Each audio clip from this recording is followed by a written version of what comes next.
everyone, and welcome to the Palantir podcast. I am Tim, your host. This is the broadcasting arm of GHG Palantir, a completely online Tolkien discussion group. We are a branch of the Grey Havens Group, a nonprofit out of Denver, Colorado. To find out more about us, search for us on Facebook or at greyhavensgroup.org. We finally made our way into the Quenta Silmarillion proper, meaning we're past the initial cosmogoric Genesis stories of Tolkien's mythology. We've actually started to get into what is the main heart and largest portion of the Silmarillion as published by Christopher Tolkien. We begin with Chapter 1 of the Beginning of Days. And in many ways, as we've discussed previously, of the Beginning of Days functions again as a sort of Genesis story. It begins by describing the coming of the Valar into Arda and the creation of the world. Specifically, when they enter in, they began to create lands and set up lamps, one to the north and one to the south, to illuminate the earth. And Yavanna passes through the lands and plants her seeds, and trees grow, and the beasts begin to inhabit the earth. And during all of this, they set up an island in the middle of the lake, basically in the middle of the world, a sort of paradise or Eden. And when all their work is done, when the lamps have been lit, they have a party. During this time also, Tulkas, known for his laughter, known for his joy in fighting, comes out of the void, comes out of the halls of Iluvatar, and joins them in Arda. During this party, he marries the Vala Nessa, and this is also when Melkor comes back on the scene and begins the first war, essentially, in Arda, and casts down the two pillars and the two lamps, which wreaks untold destruction on Middle-earth, and leads the Valar to essentially leave it behind and form the land of Valinor. At this point, they are too weak or perhaps not united enough to really put up enough of a fight against Melkor and his depredations. So they create the land of Valinor, which is on the far west side of the flat world that is currently Arda, and set up around it the Pelori, which are the tallest mountains of the earth as protection. And among those mountains, there's Taniquetil, which is the tallest mountain of the world, on which lives Manwë and Varda. So we have a description, essentially, of the creation of Valinor and of the earliest history prior to its creation. We also have a story of the creation of Autumno, which is the primary fortress of Melkor in the north. This is described as the spring of Arda, which ends at the destruction of the two lamps, and the then subsequent removal to the west of the Valar. Of the Valar, only Ulmo stays essentially where he was, in the oceans, and has essentially a sense of everything going on in the world then throughout the course of history, because water is everywhere. Of the Valar, really only Orome and Tulkas, who love hunting, and Yavanna, out of care for her trees and the beasts of the forest, continue to go back to Middle-earth. Also in this chapter is the creation of the two trees, which proved to be the most important event, at least in kicking off all of the events of the Quenta, in pretty much the entire book. The second most important event probably would be the creation of the Silmarils. These two events are intrinsically tied together. You can't have the one without the other. And it is stated that the creation of the trees essentially hold the most important role in all of the tales which follow in the Silmarillion. Now, I've noted in the past chapters, particularly in the Valquenta, that we should pay particular attention to Nienna. And she appears in this chapter in an odd place, in a place you wouldn't expect. We have Yavanna, who's known as the sower of seeds, as the queen of the forest and of nature, the mother goddess Gaia figure, who sings the trees into being. But off on the side, unnoticed, is Nienna, who waters them with her tears. Now, I've said before, and I'll say it again, Nienna is perhaps one of the most central figures of the Valar throughout all of Tolkien's work in Middle-earth. And we don't often see her, but the ideas of mercy, endurance, and hope, and wisdom born of grief are central themes throughout the entire legendarium. We also get a brief description of the three kindred of the Eldar. The Vanyar, whose patronage is under Manwë. The Noldor, whose patronage is under Aule, who teaches them craft and knowledge and wisdom.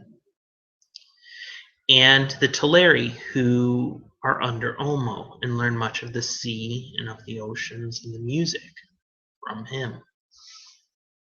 We also have a description of the character of the Eldar and of men, and the description of the various gifts that Iluvatar gives them. Also, here is curious because we have again a case where we almost have a bit of retcon, a bit of the story being changed, a bit of a new genesis, if you will. We saw this before with the Ainulindale and the Valaquenta, that they seem to repeat and be distinct stories unto themselves. And this kind of has a reference to the idea of them being separate books, almost a biblical structure. The Bible, we know, is made of many, many books that have been gathered together into a whole, that have been written by many people over many times and from various outlooks. And the same is true for these beginning tales within the Silmarillion. Not only are they from different points in Tolkien's life in their composition, but they're also meant to be seen as from different authors, different elves, over the course of the history of Middle-earth, who have compiled these stories with different purposes in mind. When we spoke about the Ainulindale as well as the Valaquenta, we saw a specific turn of phrase there with regards to Iluvatar, that a certain tower was held unique to him to be able to enter into the history of time and do things outside of the music, things that come completely and wholly from his own mind and not from the Valar and not from the music itself. And one of those moments is the creation of the children of the Iluvatar, elves and men. And there's an interesting case where we get that description, that moment of creation within this chapter. And it's interesting because it seems to imply that it's something wholly from the mind of Iluvatar taking place after the music itself when the Valar are in Arda.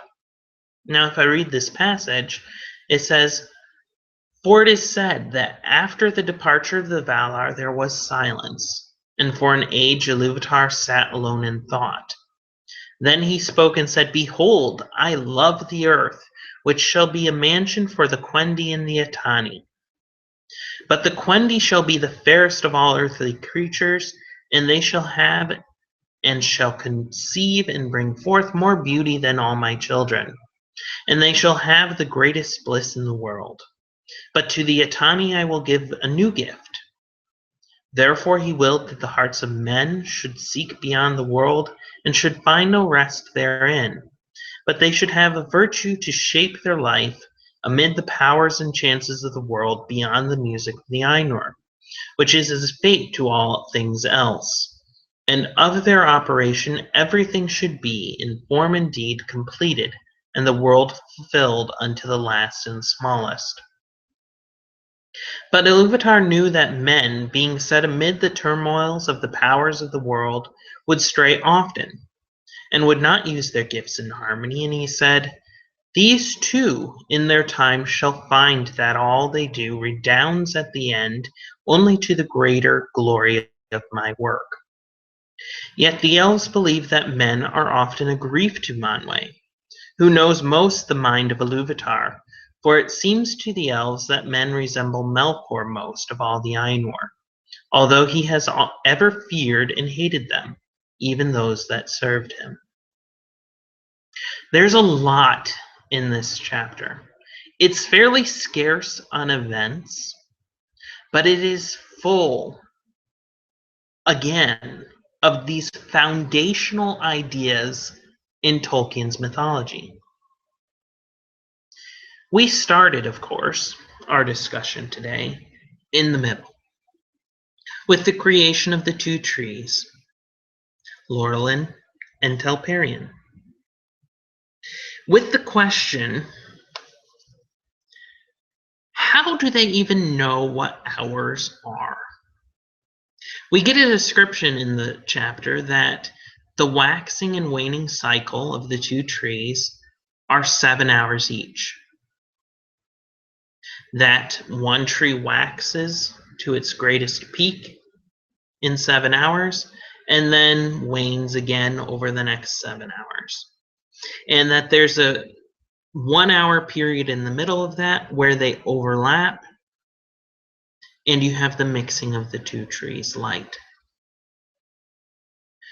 You see, these are special trees.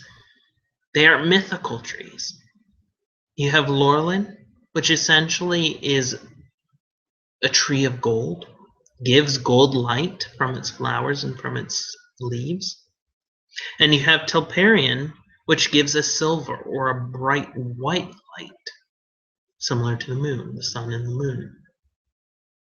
And these trees are planted in the midst of Valinor and grow under the power of Yavanna and Nienna, as I said before, and lead to the bliss of Valinor, a period which is known as the beginning of time.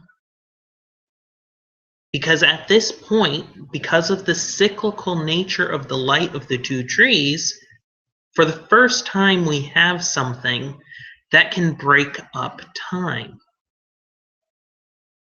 But why hours?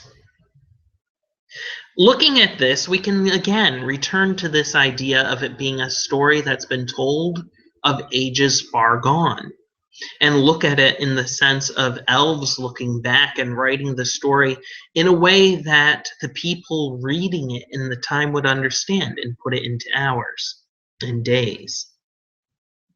Again, we can look too at Bilbo, who presumably translates these tales into the Red Book, and say that he too is translating a concept into hours. It comes back to the idea of subcreation, of the elaboration of a theme seen in the Ainulindale, because this is very similar to a concept used in Greek storytelling, specifically the Homeric epics. That these were oral traditions that essentially set up a framework of the events of the story, which was then filled in by each of the bards with ornament and with detail based on where they were telling the story to make it relatable to those who were listening and understandable to those who are listening. But if we look at this, essentially we've got 7 hours, evenly, supposedly, divided over the course of the period of waxing or the period of waning of each of the trees. But are those hours equal to hours as we understand them? Might they be significantly longer or significantly shorter? Might those hours even be changeable? How do we understand this? Because there's a certain amount of vagueness here. Similar to what we discussed with the Einolindale, is there seems to imply in the Einolindale that in the beginning, there's only the tactile, which is only broken then and added to by the auditory when Iluvatar propounds the theme, which is then added to by the visual when he creates the vision. But in terms of the description that Tolkien gives us, those senses happen in sequence and were not there or do not seem to be there from the beginning, which creates a very interesting conundrum for us as a reader to try to understand a world without sound or a world without sight. How do we understand a world without hours, without minutes, without days, for that matter, without seasons? Because if you recall, you have the 2 lamps set up at the north and south. They essentially cover the entire world of Arda with light, and that light is only dim around the edges of the world and doesn't change. There wouldn't be seasons. There would be potentially climate changes based on how close or how far away from the lamps, but that would be it. The same is also true within the realm of Arda with the 2 trees. You have, of course, some variation of if the light is more gold or if the light is more silver, based on the cycle of the 2 trees, but that's it. There aren't seasons. There isn't really any real way, any concrete way that we understand, given the primary world, to understand this prehistory. It doesn't have the same demarcations of time. We only have the cycles of the trees to go by. This kind of gets back to this idea within Tolkien, which we've brought up a couple times in our meetings, of a certain ambiguity, of vagueness in the description, such that each of us can read the stories and each of us can read the descriptions that Tolkien's given us, and essentially, to use a turn of phrase given in any career or any field of academia, we're given enough information to be dangerous. We can picture what's going on, but each time we return, or each time a different person comes to it, we get a different picture.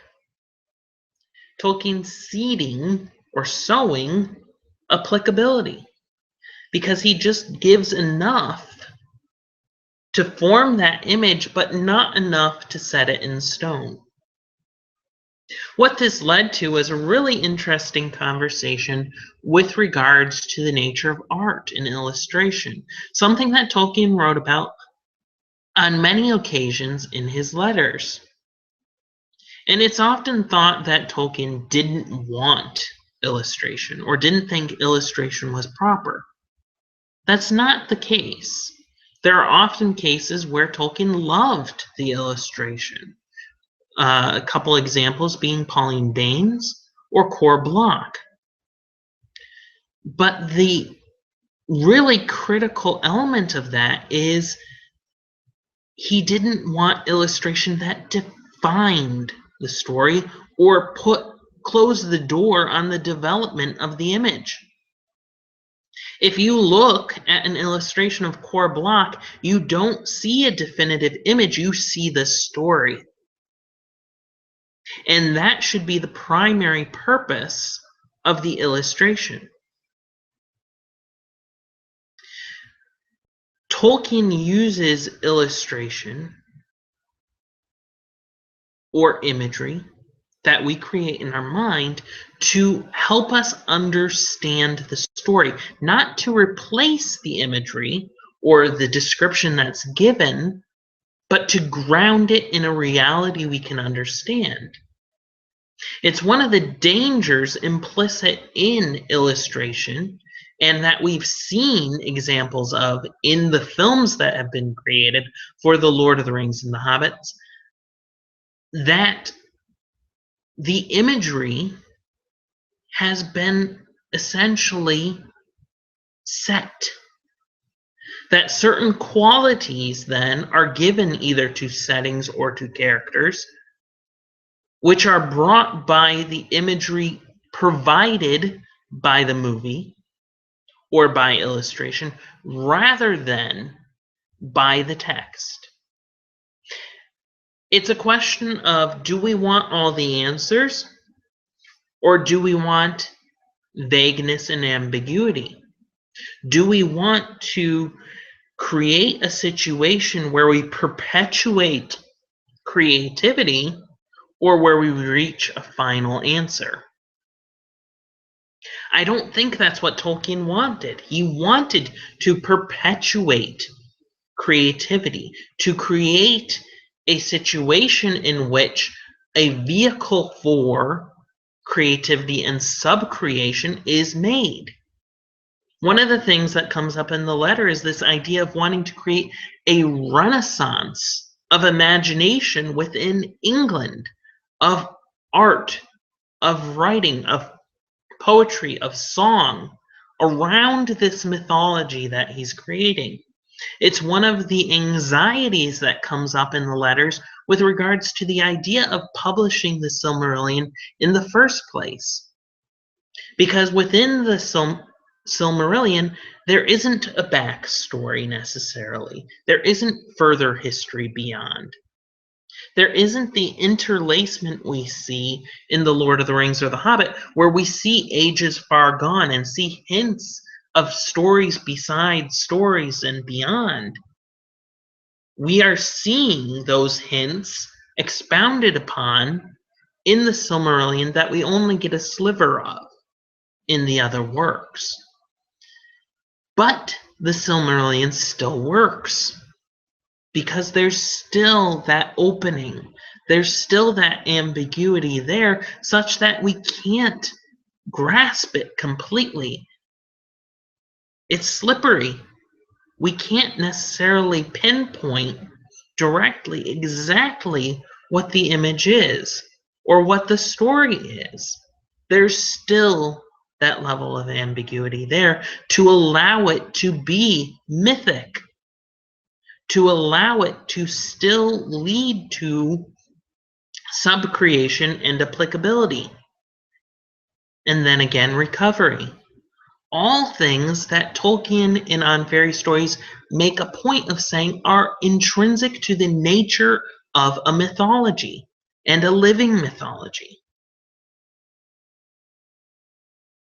And to illustrate with any kind of definition, as a movie tends to, is to pigeonhole the story in a certain way of thinking or in a certain way of looking at what is happening. If you look at the art that was created prior to the films coming out versus after, there was a rampant freedom of expression. Whereas even though there still is a wide variety of expression following, there are certain things that have crept in. Certain quirks in a character representation, certain colors, certain emotions, certain forms, which have become tropes now. within the accepted view of a character or setting.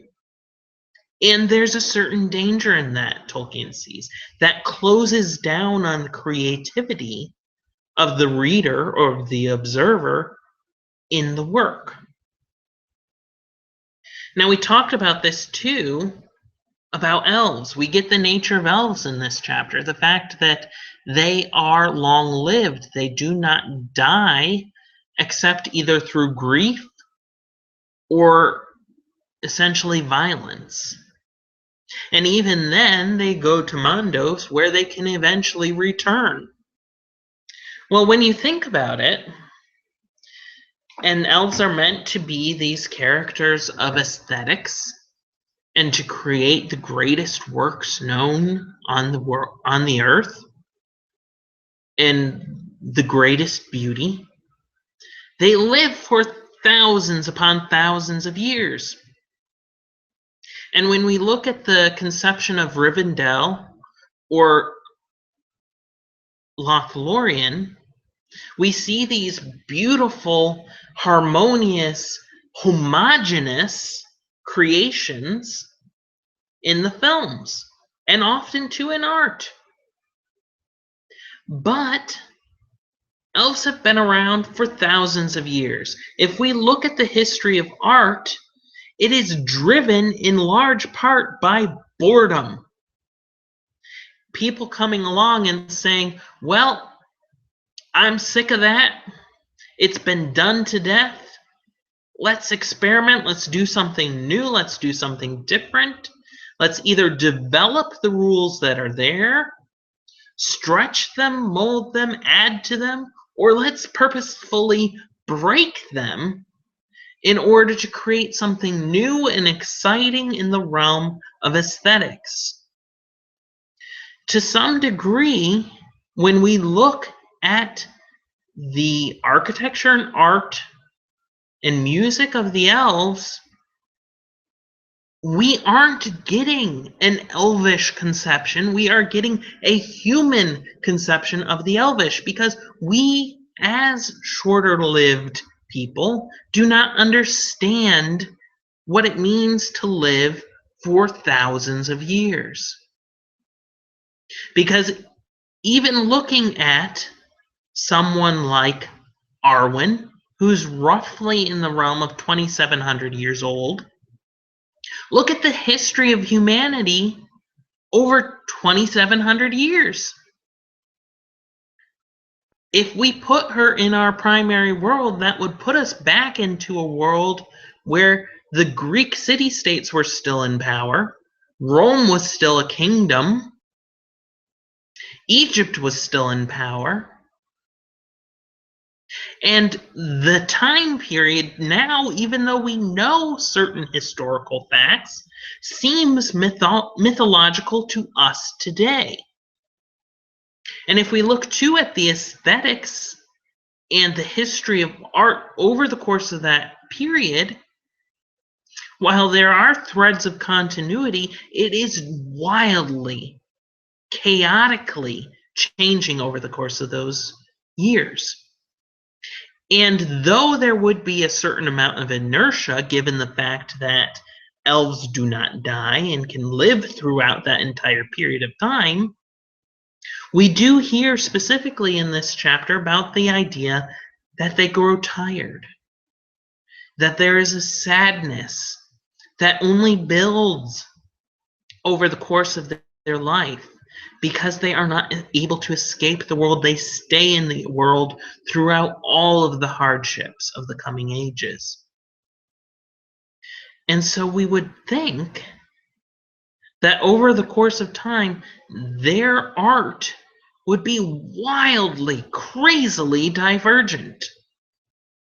And when we got to somewhere like Rivendell, or somewhere like Lothlorien, or even Gondolin or Tirion on Tuna, it would be a kaleidoscope of styles.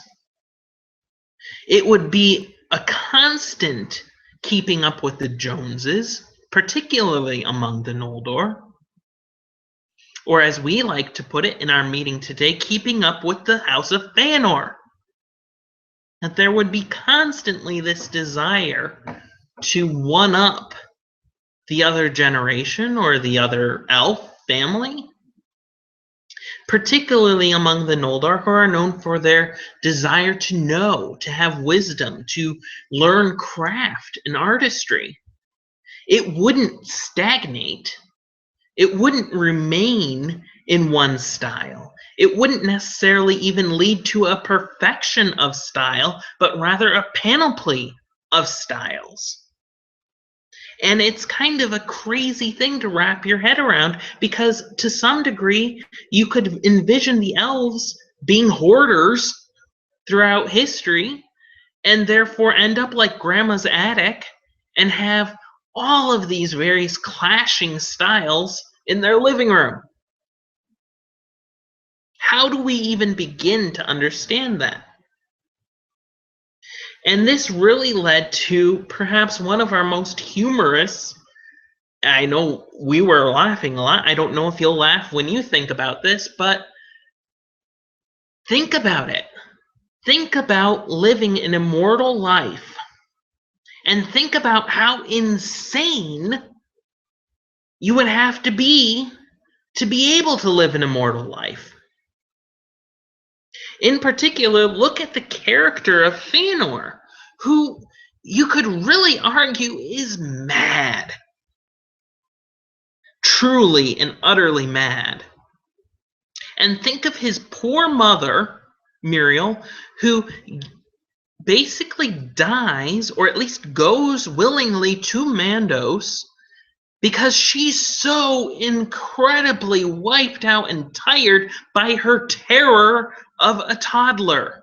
Can you imagine Fëanor as a child, sitting over in a corner, burning the curtains, wrecking the furniture to create some toy? He would be an absolute horror. And yet, we do not see children among the Eldar.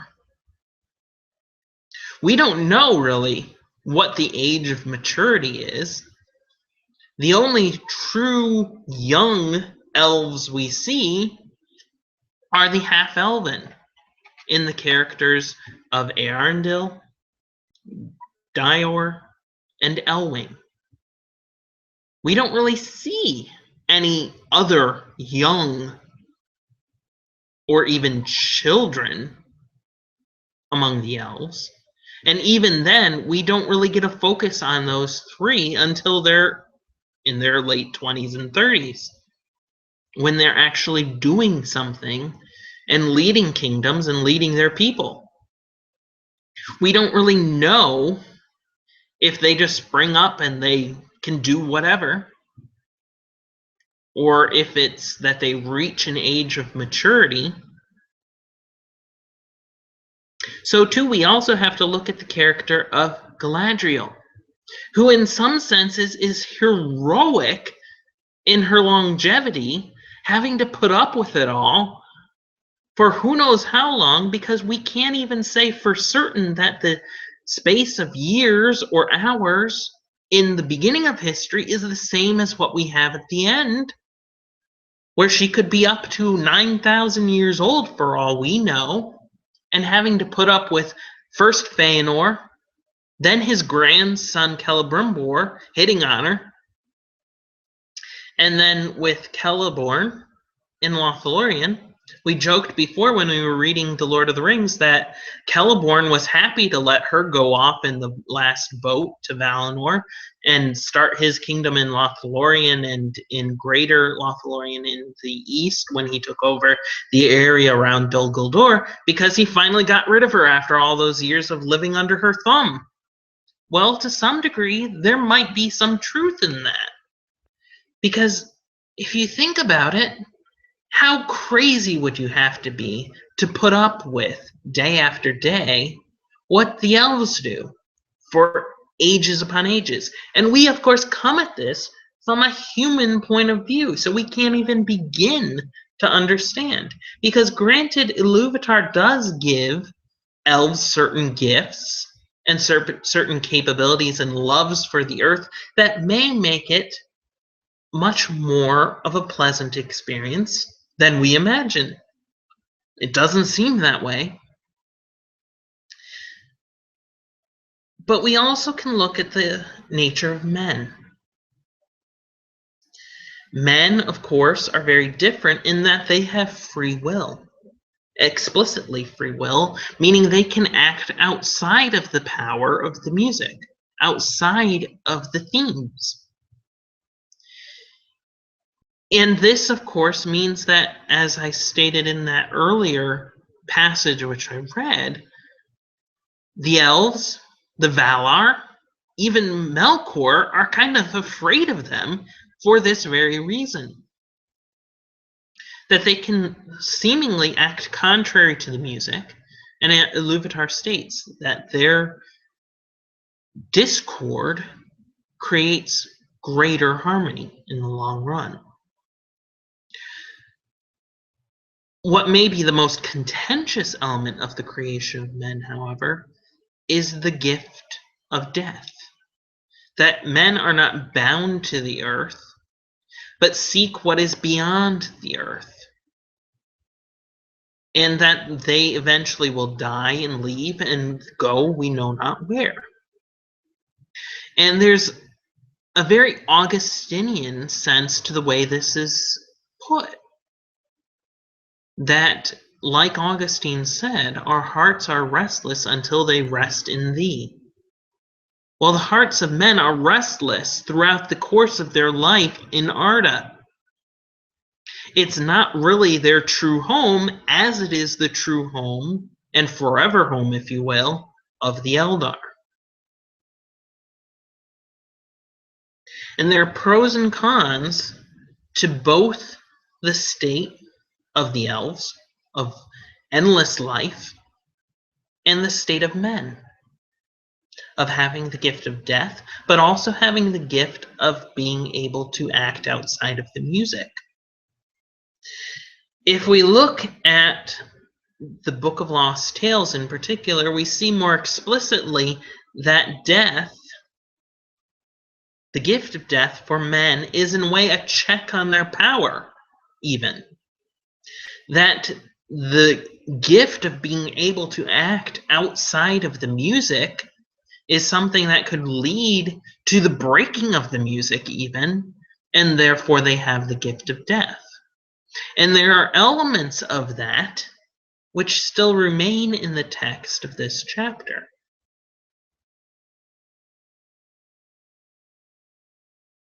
The other thing we should look at too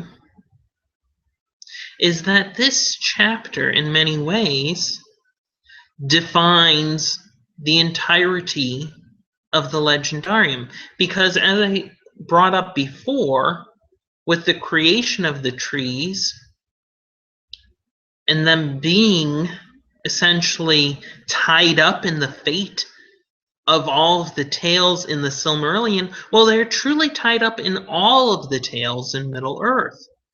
Because not only do we have the scion of Telperion, which becomes Nimloth the Fair in Numenor, and then ultimately the White Tree of Gondor, but we also have the fruit of the two trees in the sun and moon, which the moon in particular is something that comes up over and over and over again in The Lord of the Rings as a marker of time, as a character in a sense, too. So, too, we also have in this chapter, fittingly, the beginning of days, the beginning of time. Although time is understood potentially differently during this chapter under the bliss of Valinor and the waxing and waning of trees, we have time, and we have the idea that time can be demarcated. And that's something that we see over and over again throughout all of Tolkien's work, The Hobbit and The Lord of the Rings, where we see time and the marking of time and the conception of time being a repeating theme. When we see after the company leaves Lothlorien, that there is, I believe it's a new moon, Sam points out that, hey, this doesn't meet my calculations. We were either there for a very, very brief period of time, or we've been there for like about a month and a half. And Legolas comes back with a statement essentially saying that, well, for elves, time passes both quickly and very slowly, and that time is a very fluid thing. How do we define a day? How do we define an hour? How do we define a year? And in many ways, this is a critical question that only begins with this chapter, because from here on out, there's going to be a sense of progressing time, a sense even of being up against a clock that is ticking down. And it's a theme that continues throughout each of the other tales.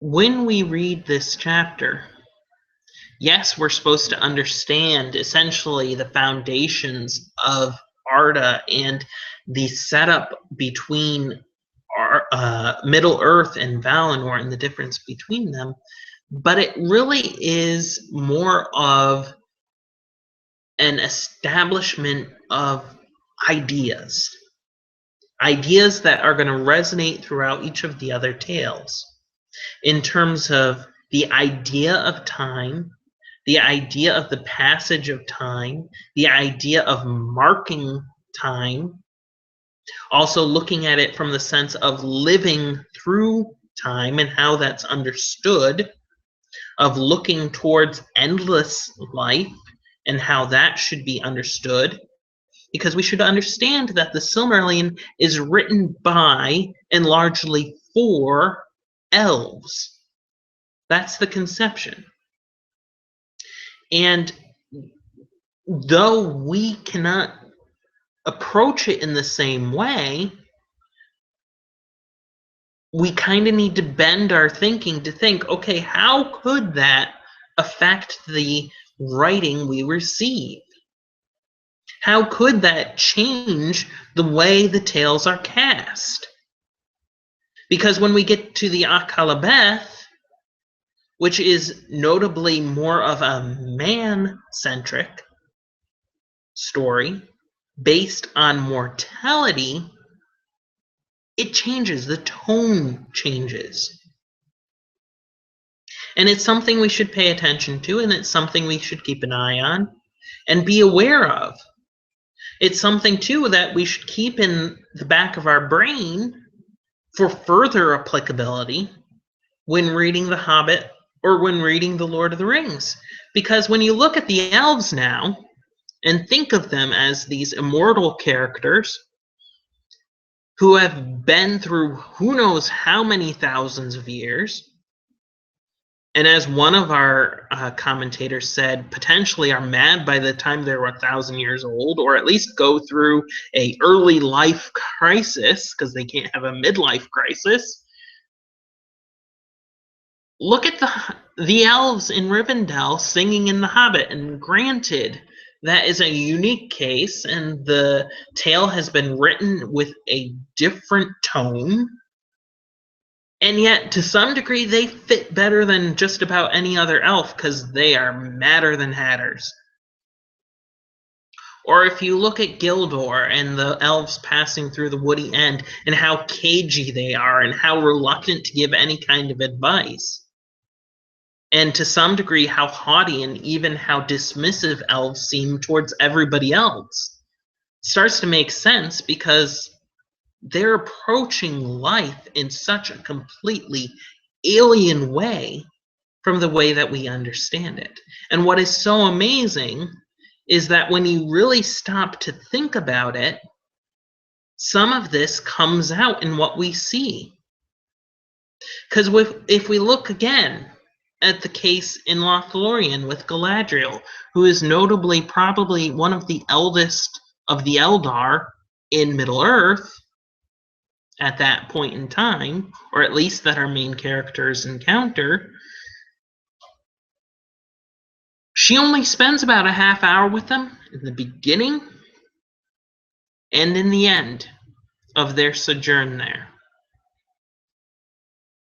And when you think about it from a standpoint of her being long-lived and experiencing time in a different way, it begins to make sense because she meets with them, she figures out what's happening, she absorbs that information, she thinks about that information, she analyzes it, comes to a point where she understands the movements that are happening on that chessboard, and then comes back to them with the advice, with the knowledge, with the push out the door, with the next meeting. And it starts to answer some of those questions of, well, this is odd. You're a guest there. And it kind of comes out with the discussion between Sam and Legolas in terms of how time is perceived. But it truly is different. And it's something that is going to be a struggle to understand, but should be something that we try to grasp, because then we can kind of understand the strangeness of the situation in Middle-earth. These are just a few of the things that you can start to see. And one of the great glories of Tolkien's writing is this ability by the reader to find applications, to find kernels of insight, to find new ways of interpreting, to find links between stories and tales and histories. And oftentimes to find how they then build one off the other to create a greater and more vast story than we at first understood. So I welcome you all to come join us at one of our meetings. We meet every Saturday, or almost every Saturday. Our next meeting will be on, I believe it's of Aule and Yavanna, the creation of the dwarves and the Ents, where we will be discussing that. Find out more about us on Facebook or at greyhavensgroup.org. I look forward to hearing from you.